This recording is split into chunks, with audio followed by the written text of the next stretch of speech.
All right, everybody, we are at the end of the road when it comes to Twin Peaks. For the foreseeable future, I am not aware of any further episodes, spin-offs, adaptations, movies, and so forth planned. Even if there were, I imagine we would be given a send-off that would be just as bizarre as this one, or even more so. So yeah, episode 18 will definitely go down as one of those episodes that divides people, kind of like maybe to the extent that the end of The Sopranos divided people on what exactly is taking place. But given Sopranos is kind of one of two options basically, whereas this could be a wide variety of different interpretations. This one will probably either leave the the legacy of Twin Peaks with a kind of a lackluster fizzle, or just another expected bizarre way that which Lynch puts the exclamation mark on his work of art.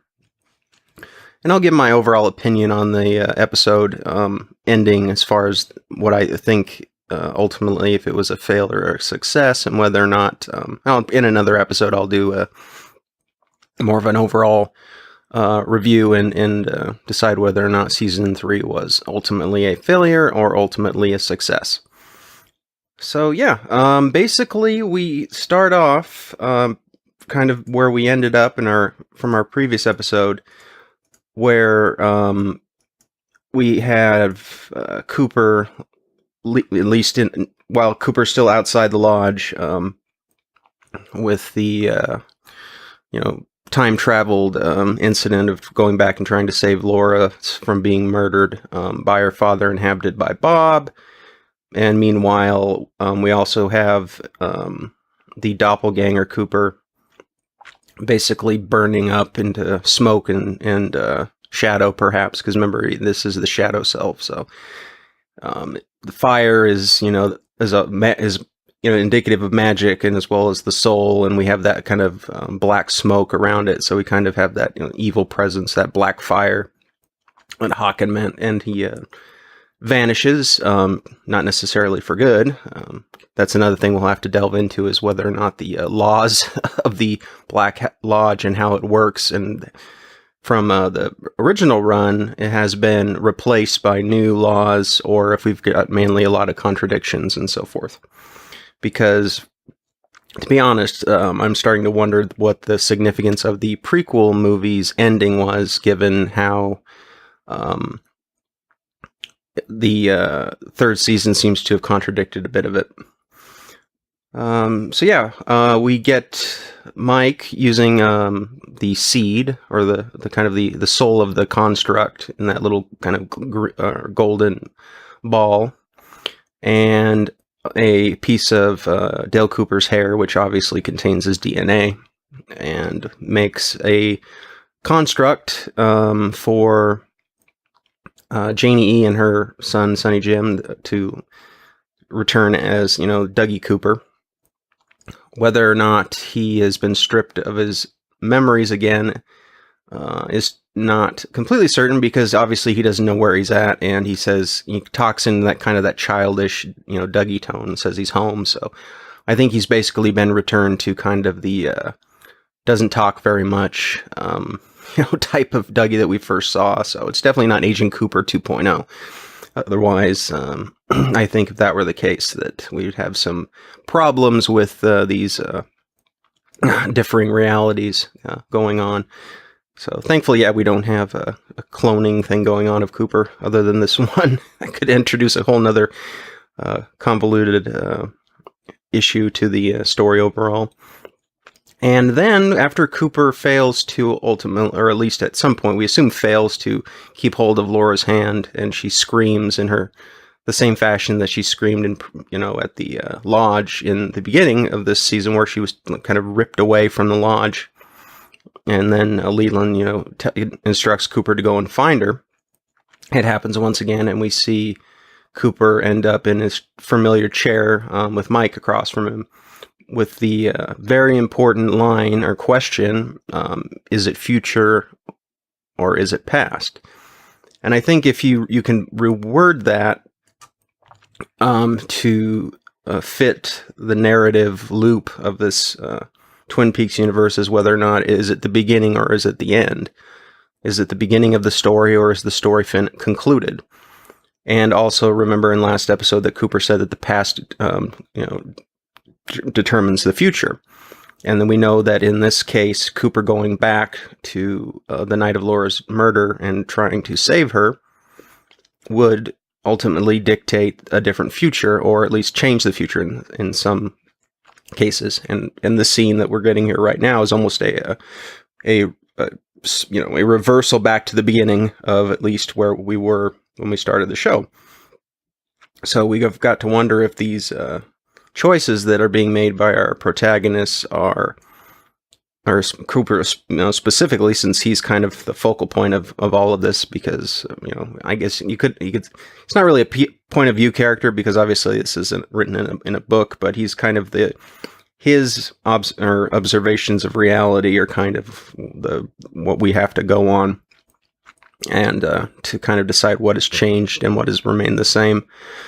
So we see Mike take Cooper back to the evolved arm like he did previously when he was given his instructions and kind of given a lowdown on what needed to happen for him in order to leave the lodge.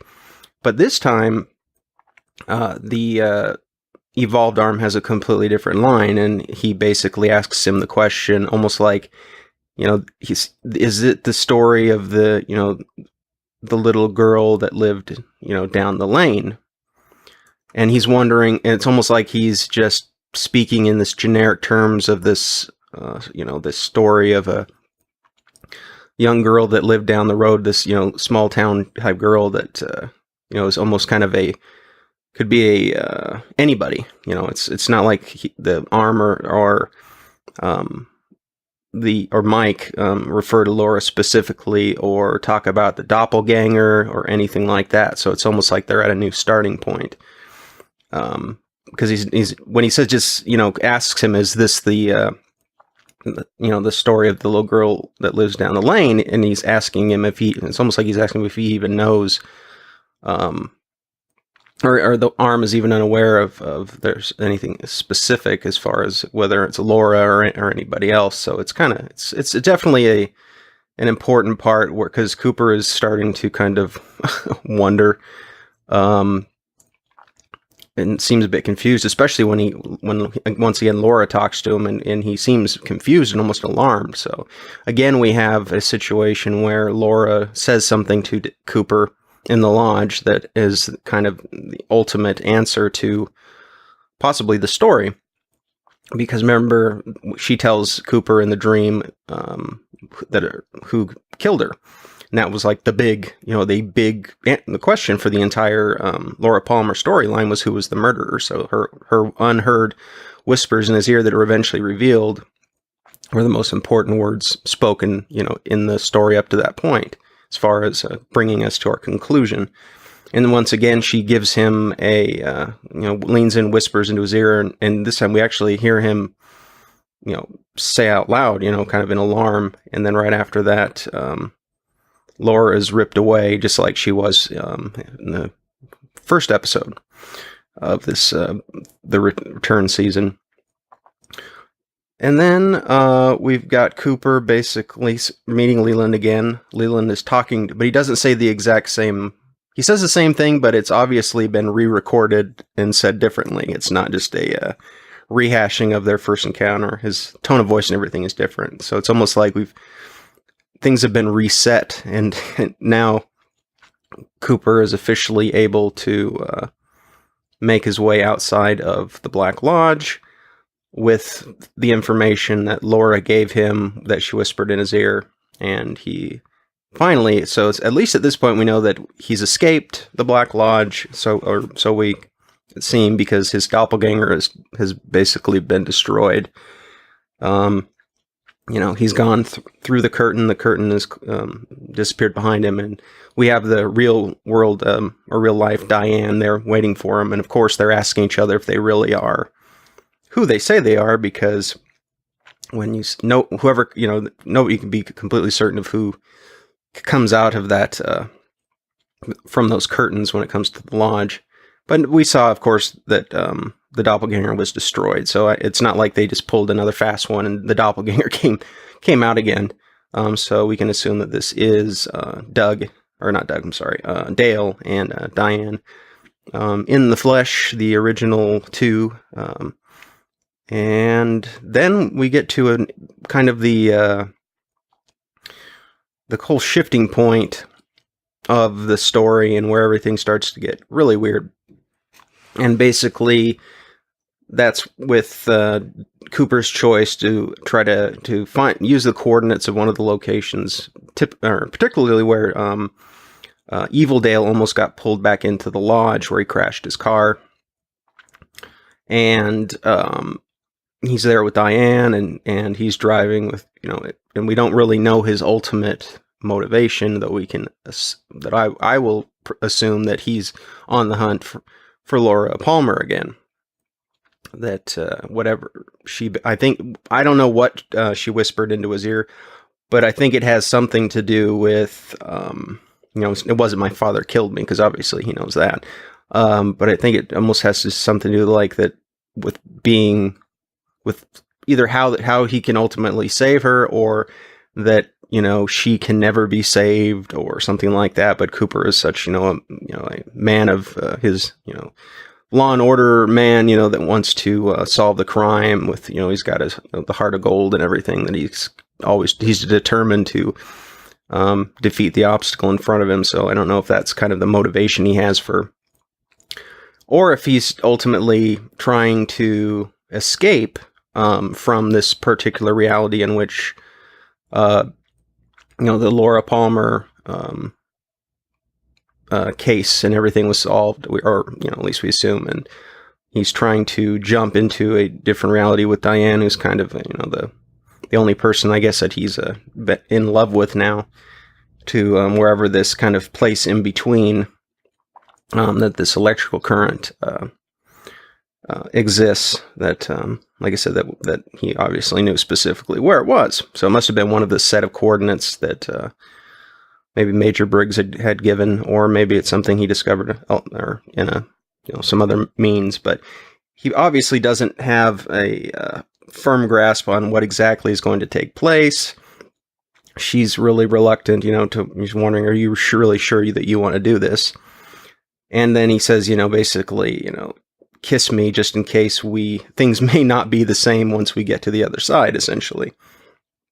And we find out that that is indeed the case.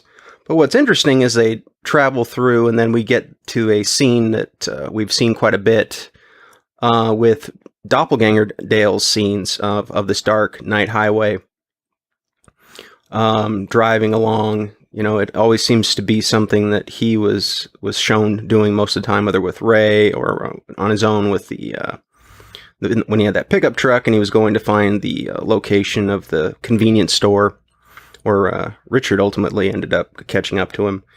So perhaps these are where they've entered right now, is kind of like a back channel between timelines or realities or dimensions or something. It's almost like this space that exists that, that we're kind of like, interdimensional or whatever. At least that's what I'm assuming, because they go to this motel, and and it's kind of it's a motel, excuse me, motel out kind of out in the middle of nowhere, almost like something like almost like a crossroads, or kind of a type of thing of interdimensional crossroads, if you will.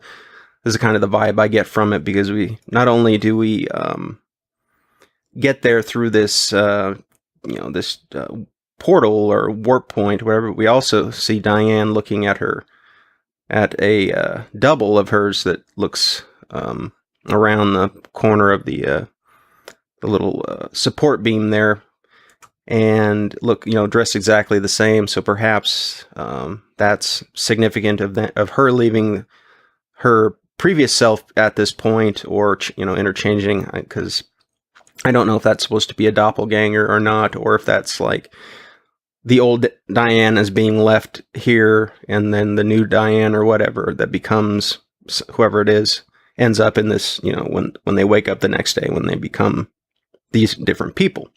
So like I said, it's a lot to digest and assume here, but I'm just throwing out kind of some basic ideas just to to open up the conversation, so to speak, because like I said, there's no there's no writing on the wall to tell you exactly what's going on here. So I'm just kind of giving my mental process of taking into consideration all that's happening as we're watching it, and just kind of throwing it out there as we go, and see if it makes any sense. But like I said, ultimately this stuff is going to be discussed for a long time until we get any additional answers from Lynch or other members of the creative team or whatever. But we'll have to wait and see.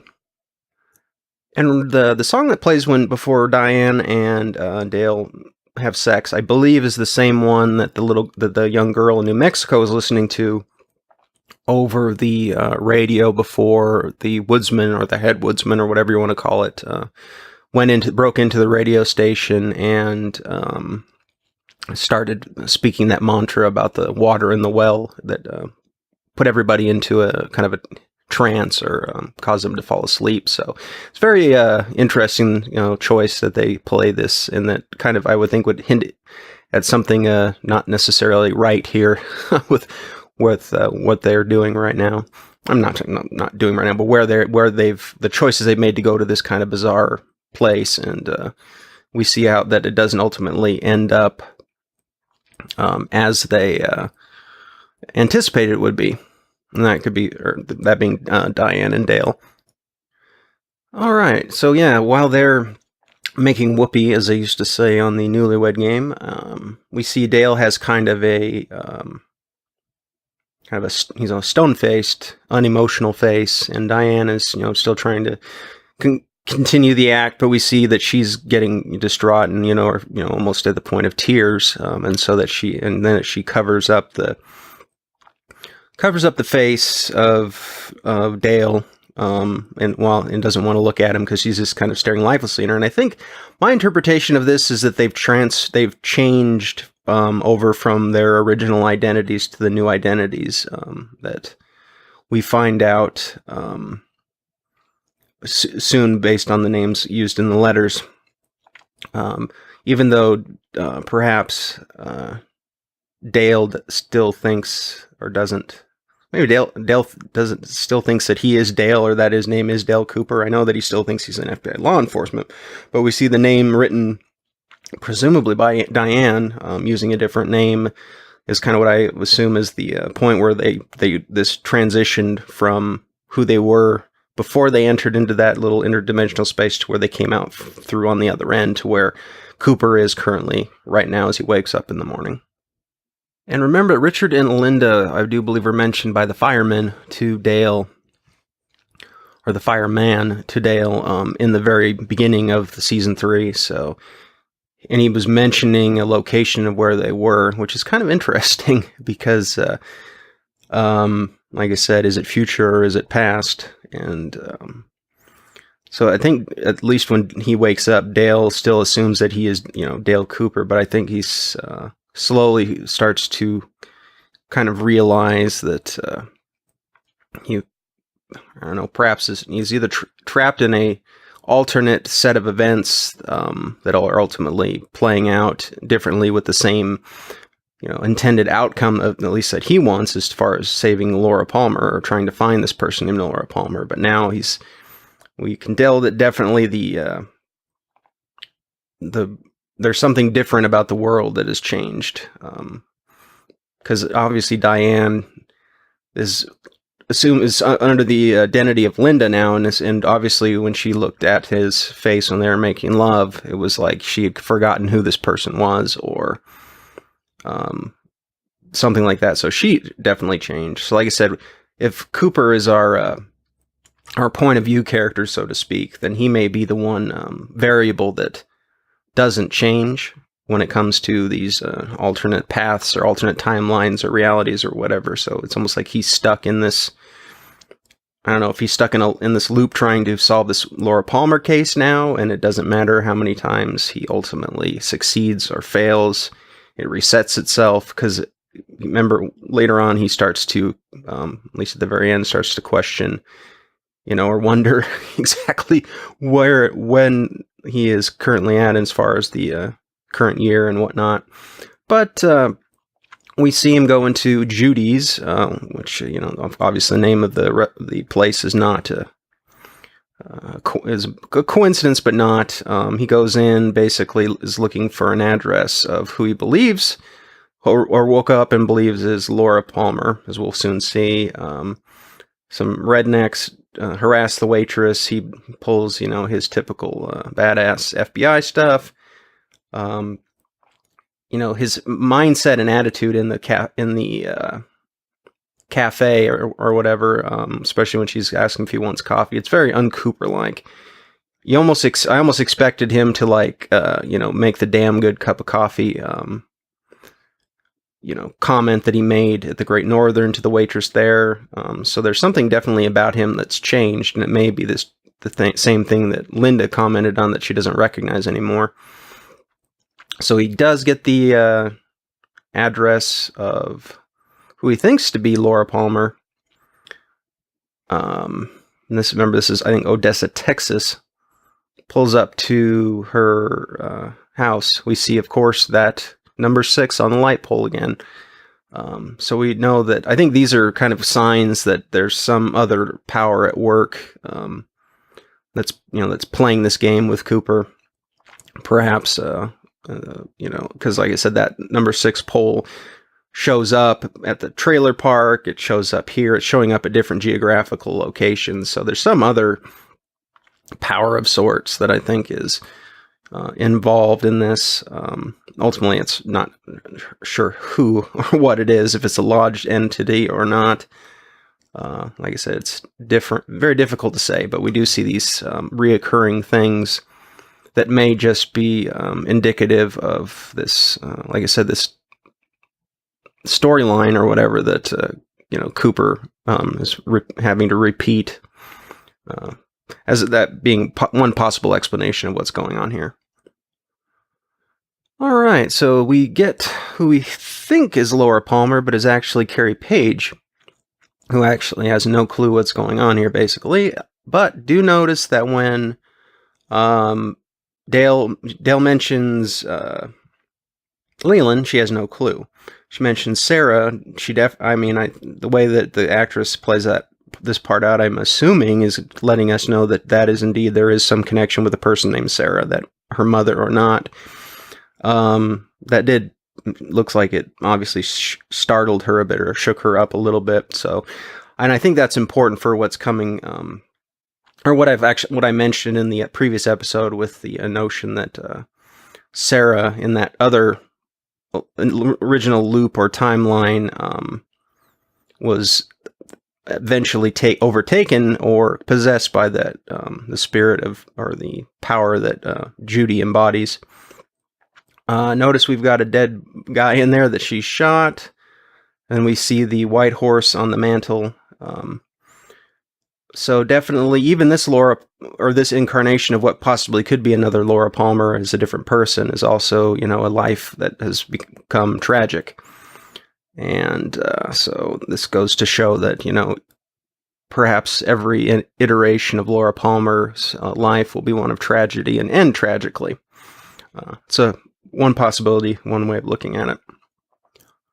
And Odessa, I don't know size-wise, but it looks like seems to her attitude towards it is it's, kind of a little hick town that she's waiting to get out of and see, for whatever reason. And of course, Laura in Twin Peaks was more of a worldly person, or at least her experiences were, so that she seemed like she was waiting for her life to begin, as I think Dr. Jacoby might have said previously, so that she was also looking to get out from the same situation. So another parallel that we see there. And as they're driving, we see a vehicle or lights of a vehicle start to look like they're following them, and she was worried when he got there if they had found him, and so maybe it's a reference to her father in that timeline as someone that looking out for her, or something, or just someone in general that she's afraid of, that's looking to find her. Maybe it's a reference to someone possessed by Bob in that timeline. It's like I said, there was a him that they did not find him, or and now we've got somebody seemingly following them for quite a ways, and that she is obviously worried that somebody may be tracking them down or looking for them. So we don't know who that ends up being, but it's obvious that she feels like she's being pursued, or is worried about somebody looking for her. So, which Laura was in a way too, though. But in her situation in the original run was this mysterious character that she didn't know who exactly was, and that she could only describe it, as Bob, and as someone that was a friend of her father's that, showed up in her dreams, or so forth, and so on. And Carrie Page starts to mention about Odessa and how she tried to keep a clean house and whatnot, and also reminisces that, in those days I was too young to know any better, or whatever. That is kind of similar to Laura. And remember, Laura, obviously, if this is supposed to be another iteration of Laura, she's obviously older. And we would, obviously, if Dale had some way severed the previous timeline and Laura had not been killed when he went to find her in the woods, obviously she would have survived. Perhaps she shifted over to this other personality at that point in the story. Almost like jumped to another reality and picked up and then continued 25 years into the future or so, and then now Cooper is finally his timeline is moved over to catch up with her again. But now that she's in there, she's under a different identity. That's one possibility and one way of looking at it. So they travel on for quite some time through the night, and then eventually end up in Twin Peaks. Cooper is driving her down kind of in some of the neighborhoods, through the main part of town, trying to, I guess, hopefully maybe thinking that it'll something will jog her memory, something in specifically.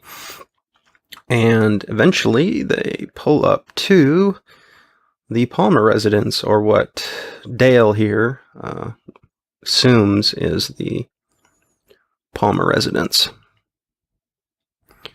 And also recall that given they're driving from Odessa to, northeastern, like I've mentioned a million times before, geographically northeastern Washington State, that's quite a drive, and they don't give you really any idea as far as time spent on the road, other than it's been night the whole time.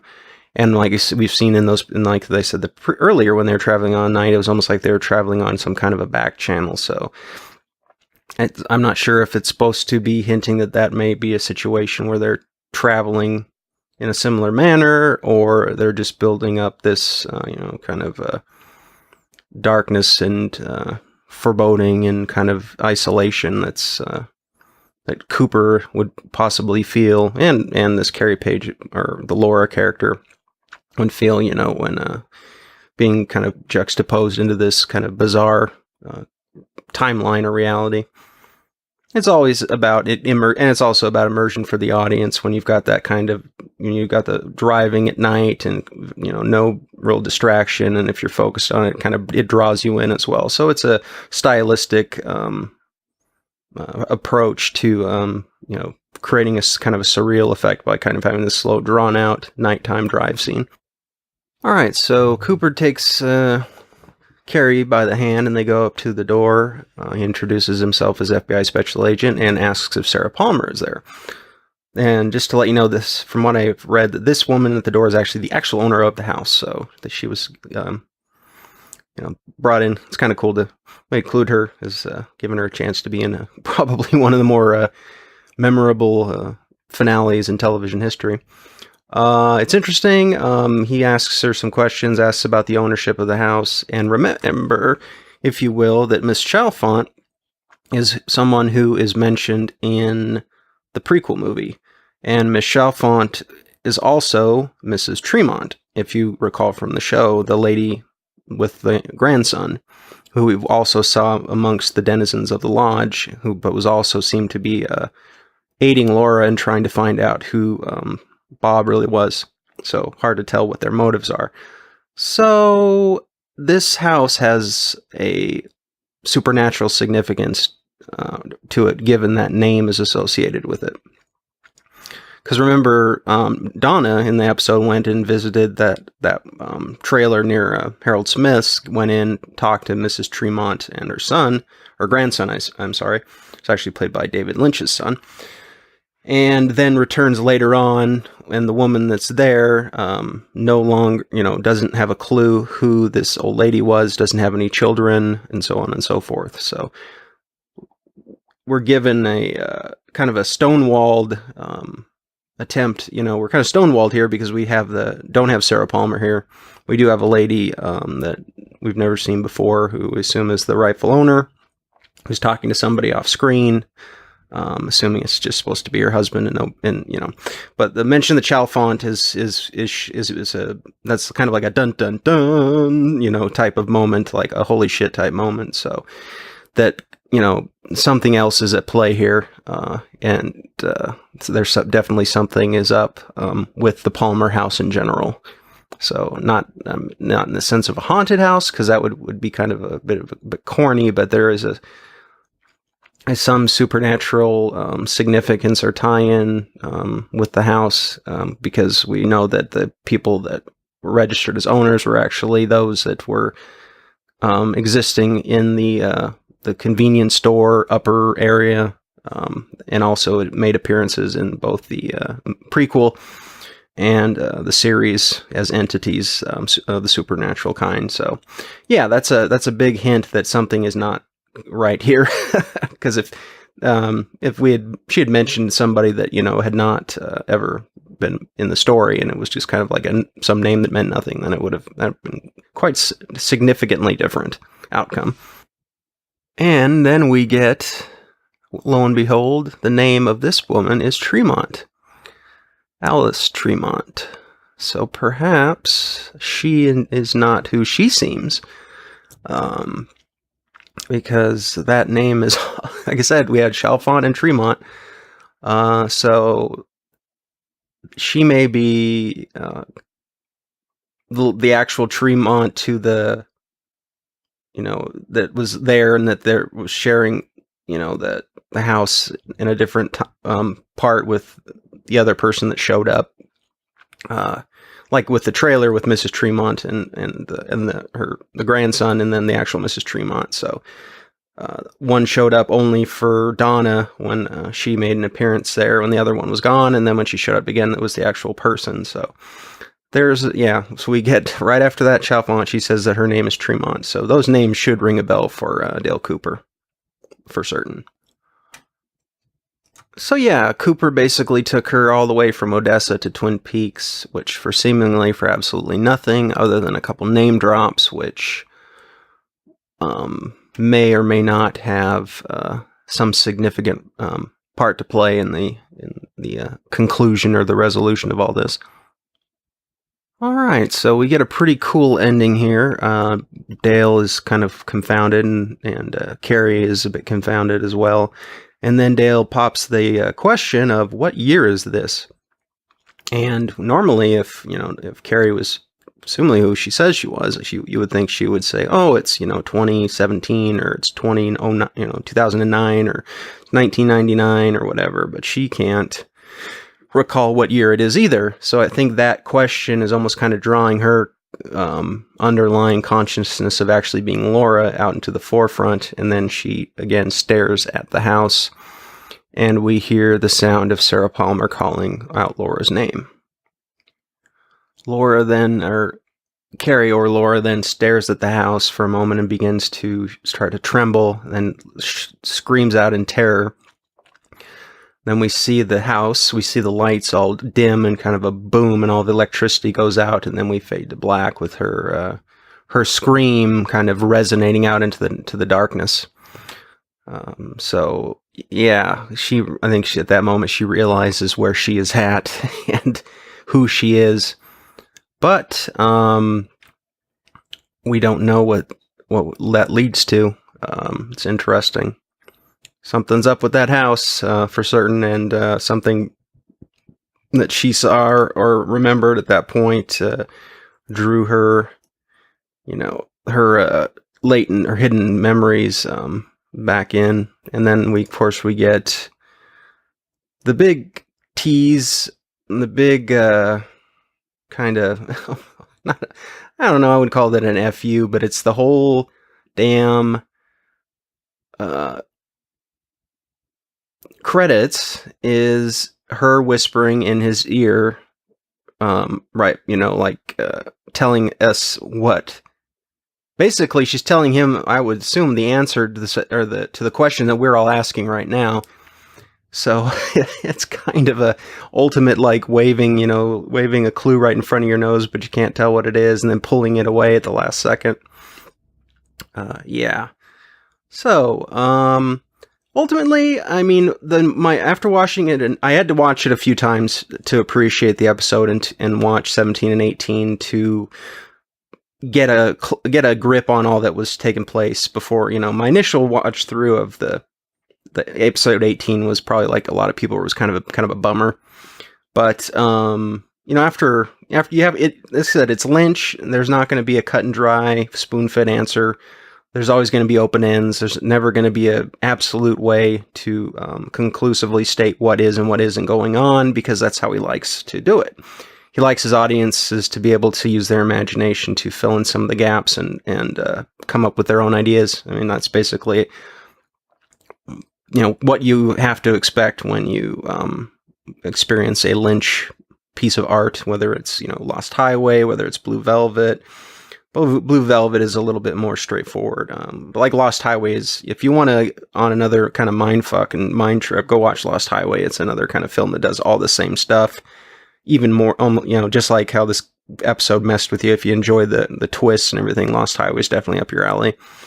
But yeah, I'm not going to draw this one out too much further. I'll do another final season review or overview episode, what I liked, what I didn't, because I don't want to, draw this one out any further than it needs to be.